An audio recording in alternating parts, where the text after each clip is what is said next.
Goeiemorgen, good morning, kia ora. Guys and girls, this morning it's, as they say, day one. Day one after lockdown. This is the day that I get my haircut. This is the day that we are allowed outside again. Oh, there's so many firsts for us. Let me just shift this screen there so that I can see by a bit better. First,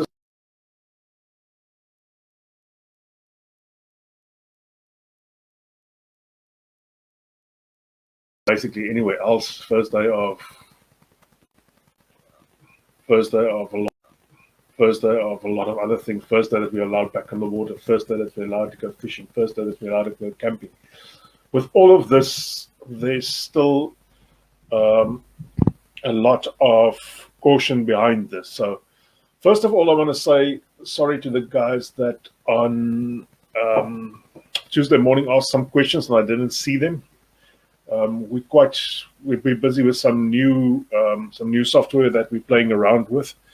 And the software, I won't say it's got hiccups, it's more me, the operator, that's got the hiccups. So that is part of what the software is doing for us. It's making us smarter, they say, or making us look stupider. That's just one of those things. So, but that is just the new software. I missed some of those questions that morning, but I'm sorry again for that. It wasn't intentional. To the guys out there who ask questions about the cars, really, there's a lot of cars in New Zealand, and I think the discussion was not 100% sufficient at the end of the day. We want to have another discussion and explain more about the cars. This morning, let's talk about the coronavirus. The thing that started all of this, the thing that started all of us having a bit of a panic. I made quite a list here this morning, so I'll share my list a bit later with you guys directly on this channel. Presumably the software allows me to do that as well. So let's see how smart I am this morning if I can do that. This is my second cup of coffee this morning. So I was putting it out there. I've started drinking much less coffee. But today is a day for 2 cups of coffee. It's a bit of a celebration as I don't drink any beer anymore. And it's a bit early for beer. I'll probably just do the coffee thing. All right, current cases in the world as of this morning at about 4 o'clock, we had 4.4 million cases of coronavirus, of which 1.6 million has recovered yet. Current deaths is running in the 296,000. That's quite a lot, 296,000 deaths. And if I look at the bigger countries, if I look at the countries like the UK, like America, like France is getting in there now, there's just no slowdown on that curve yet. So we're still a way off from seeing that curve of infections and that curve of death doing a U-turn. It's still a large way to go, I think, before that curve turn around and it becomes the same as New Zealand, because New Zealand had 1,497 cases by this morning, 4 o'clock. The dead was 21, and we had for 3 days now, but not 3 days in a row. For 3 days, we had 0 new cases, which is really, it's remarkable. It's remarkable. The current South African figures is 11,350. The dead there was 206. Okay. Why did New Zealand do this good so early? I think the big thing, what happened is we went in early. We really went in very, very early. We went in, as the Prime Minister, I'm not taking her words now, as the Prime Minister is saying, we went in early and we went in hard. We closed down everything. The problem is now to open up everything.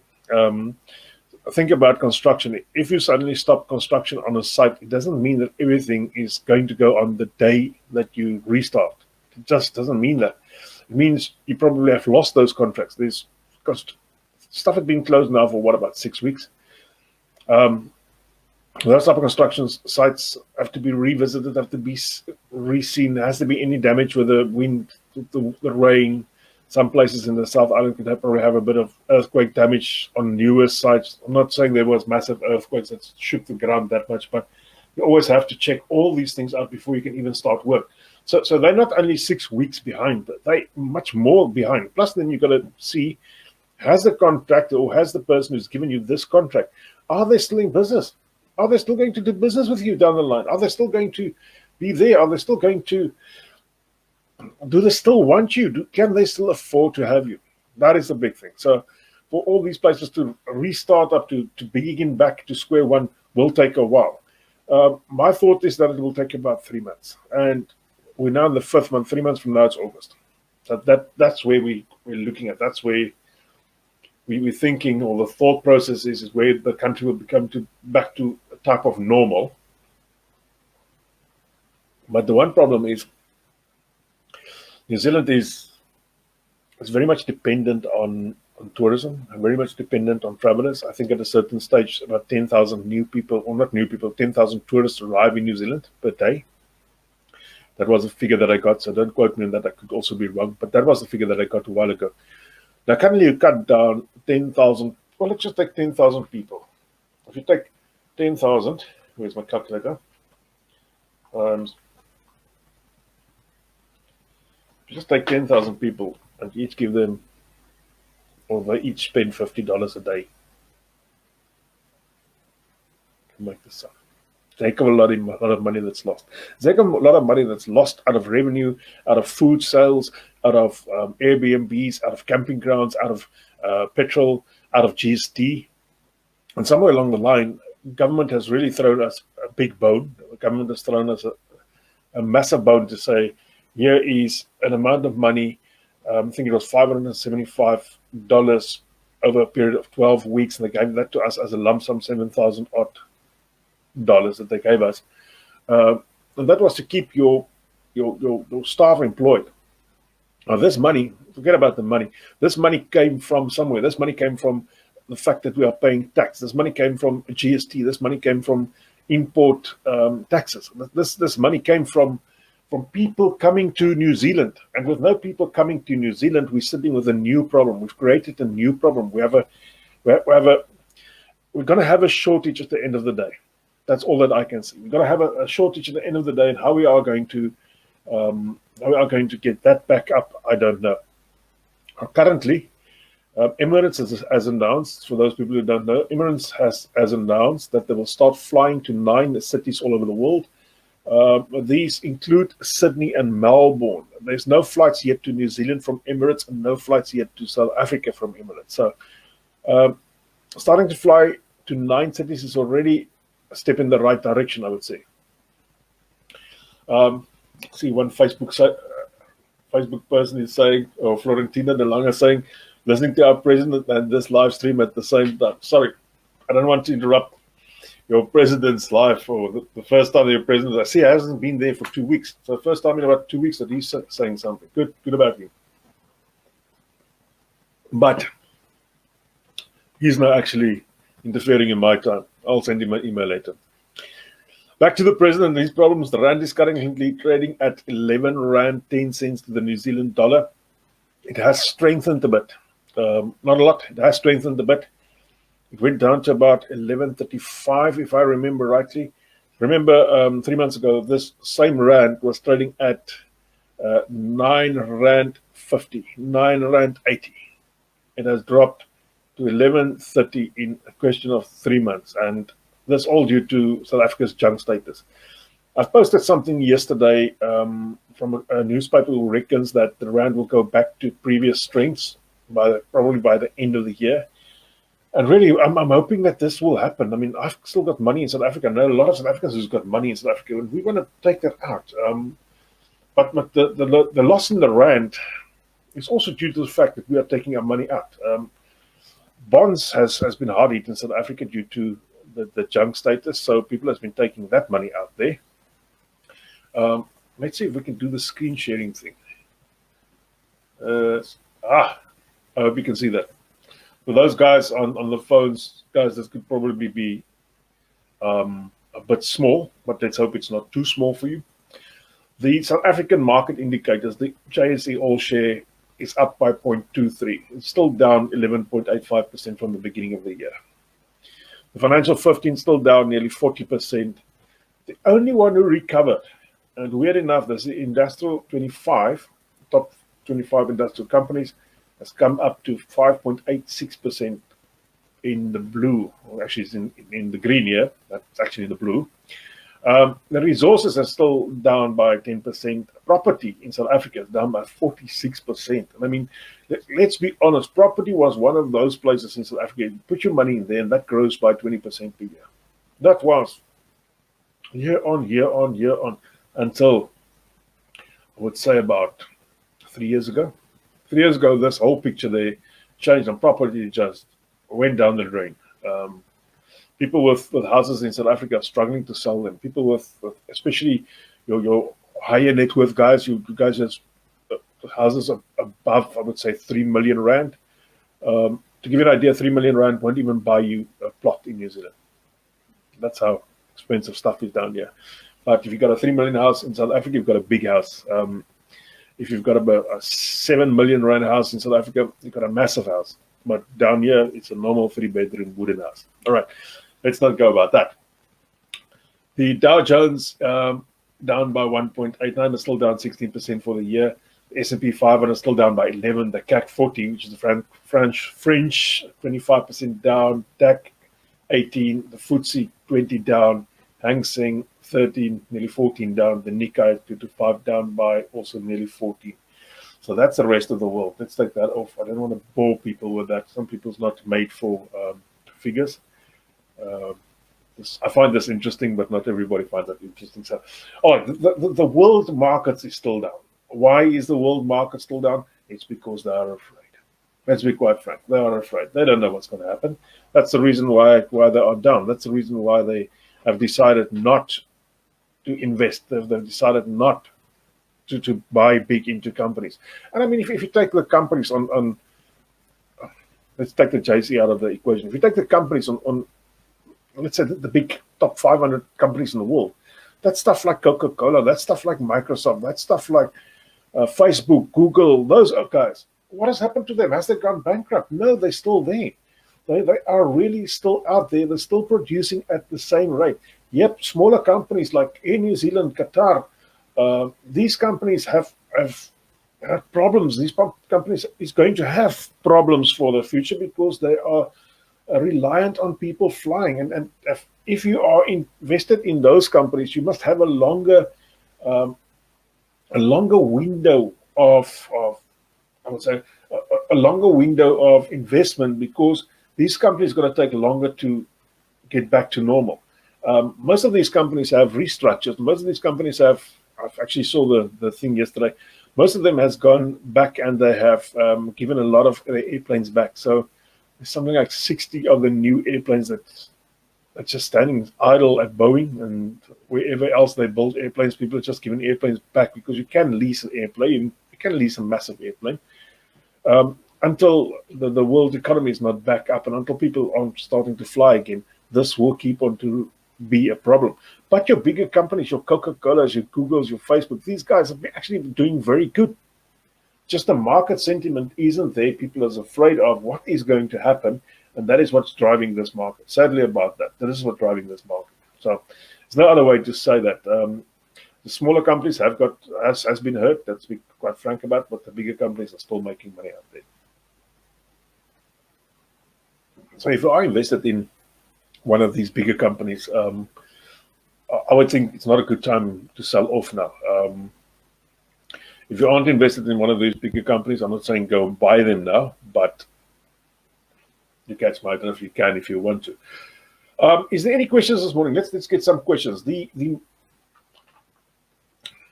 tell you about, as I said in the beginning, I'm going to get this haircut this morning, so Tony Shirley is waiting for me there. But everybody I called today has either told me I've got a hair appointment or I've got a nail appointment, or so hairdressers are going to start coining again. But guys, support local. Go to your local hairdresser, and if it's somebody hasn't received their help from government, pay them double. I mean, just do it. It's the right thing to do. We need to get these smaller businesses up and running as soon as possible. The Coca-Colas, the Microsofts, those guys will take care of themselves. They are big enough to absorb any of these up and downs. But get the local, the smaller guy up and running. Go and buy local. I know, especially in New Zealand, it's difficult to say don't buy Chinese. The problem with this is I have bought some Chinese stuff the last week from AliExpress. That's international thing like Wish, or you guys probably know what AliExpress is all about. I'm looking for a little thing that goes in the back of my telephone. Now, I can buy this in New Zealand for about $60. I bought one on AliExpress for $1. So I just can't justify myself going to pay a local guy who imports it from the same places where I buy it for $1 to pay them $60. I buy local, all the other stuff that is locally made. Go out. If there's markets again, go out to the markets, because this is the next step that New Zealand is going to go. We're going to open our markets. Social distancing is still a must. We still need to not be more than 10 people at a venue. So slowly but surely, this is happening. They're still keeping the bars closed because bars that ain't restaurants can't really control the amount of people that's there. Neither can they do the social distancing thing. So, all right. I still see no questions. That's probably the president keeping you guys very busy this morning with new promises. I'm still wondering, why are you South Africans allowed only to buy certain shoes and certain clothing stuff? But I can't understand the logic behind that, but probably nobody would be able to buy that or understand that logic. The big thing they are afraid of in New Zealand is they are afraid of a second outbreak. You got to understand where this outbreak will come from. This outbreak will come from people visiting New Zealand. This outbreak will come from new arrivals. This outbreak will come once they open the borders. So keep in mind, part of keeping the borders closed is not that we don't want you guys here. Part of the keeping the borders closed is that we do not want the virus to come here again. So question from a Facebook user. Sorry, guys, I cannot see you asked me this question. But the question is easy. What amount of money do I need to start investing? You can invest in from any amount of money. Sadly, New Zealand isn't on the space yet where they do very good monthly investments. They're not into the space of saving money because they feel that government will supply for them, and government do supply for them. We help with investments in Allan Gray, Australia. It's the same company as Allan Gray, South Africa, but it's two different companies. So your money, if it goes to Allan Gray, Australia, doesn't need or doesn't go back to South Africa at all. South African Reserve Bank, South African Revenue Services, SARS, as you know them, they don't know about the money going to Australia. It's not washed money or bad money or anything else. It's that it's set up so you can invest into Allan Gray Australia from South Africa, or you can invest into Allan Gray Australia from New Zealand as well. Easy as that. And we do this through our South African company called One Rock. I'm still a member of that company. I'm still a financial advisor in South Africa as well. And with that, we begin on about 10. They start up there with 10,000 Australian dollars, which is about 10,800 New Zealand dollars. That is the least amount they are taking there. But there's other ways to start investing. There's different platforms. There's different ways that you can try and do it yourself if you are savvy enough. In anything that you do with investments, guys, you got to keep in mind it's not a get rich quick scheme. I'm being quite frank with you. If you think that making money investment wise is a get rich quick scheme, you probably should not even think about investing. Take your money, go and buy something that you would love to do, something else, bottle brandy, new car, something like that. But if you really want to invest, you got to invest for a period of years. That is when you get real growth, compound growth, because as your share grows, that share becomes more and more. And as they pay you out dividends and so on, that becomes more and more. And over a period of years, that becomes a lot. Facebook users said as well the amount of money that they need to invest in New Zealand. I don't know if you're talking about coming to New Zealand on an investment type of visa. I have heard that it's something like 3.5 million New Zealand dollars, but don't quote me on that. Speak to Immigration New Zealand on that, or Vanita Herbans can also help you out on that one. Sadly enough, this morning I showed you very much in the startup of this video, I showed you a bit of a view over what I'm looking out to, a bit of a view over the Bay of Plenty with Mount Maunganui in the background. Sadly enough, the cars are back on the road. Sadly enough, it has been nice and it has been quiet and we liked it, but cars are back on the road. As I can see, cars running up around that one, cars running down through the street in front of me. So New Zealand's very much from today onwards, I would really say, going to about 80% of where we were before lockdown. What is still lacking there is still lacking the tourist sites, still lacking. The hotels will still be empty. For the foreseeable future, the charters will still be empty. Stuff like that. The expeditions that are tourist driven will still be empty. And I think the hardest hit people probably is travel agents, probably is pilots, probably is airline staff. On the flip side, I've seen that some of the planes that have normally brought passengers over have been converted to cargo. It's a good thing. You keep people busy with that, but still, that is not enough to get the whole industry back up and running. So, sadly enough about that, under the lockdown, there has been consequences. To be quite frank, I haven't seen a plane in 2 weeks, except a military plane, because I sit overlooking the airport as well. So whenever a plane lands, I quickly go into travel or on the flight radar to see where does this plane come from, what's happening there. And I haven't seen an Air New Zealand plane land in 2 weeks. Perhaps I've missed them, but I've seen military planes being quite up and down. It's quite interesting that the military planes has just been flying all over New Zealand. I don't know why we still have such a lot of military. Perhaps it's time for them to get the new recruits out and get them training, as there's no other planes they could run into. So probably that's a good thing as well. Let's talk about the guys that still want to come to New Zealand. You guys still in South Africa. That's a difficult thing. I can't tell you guys to start applying for work yet. I think 2 weeks down the line will be basically the turnaround time that we have. 2 weeks down the line will probably give us a chance to have a look and see where the economy is really going. I think somewhere along the line, we've got to absorb a lot of people. I think it's about 200,000 jobs that was lost here. So about 200,000 people that are standing in line now with various different jobs. Interesting about the Kiwis is they would be a farmer for 3 or 4 years, then they will become a policeman, then they will do something else. But they're not very. There's not. I'm not meaning this badly. They're not. As South Africans, we start off at a certain point, and we probably do that type of job for the rest of our lives. It's just the way that we are. The Kiwis are, I would say, can I use the word diversified more within their own personal lives? They feel that they can do different jobs, and they do apply for these jobs. So remember, in the past, guys that have been unemployed or have been employed and are unemployed, they are also going to apply for jobs that are probably not 100% in their field of work, and they could be considered because, I mean, they are there, they are jobless, they could probably be trained. But there's still a lot of jobs that's going to need foreigners to be doing that. There's still a lot of jobs, the IT jobs, those type of jobs. That's always been a problem here. New Zealand does have a culture of struggling to do the higher end jobs, and I'm not taking anything away from them, and I'm not meaning this badly towards them. It's just their training is more towards going into jobs where you can work with your hands. And then the other thing is there's not enough people to train in New Zealand to do that.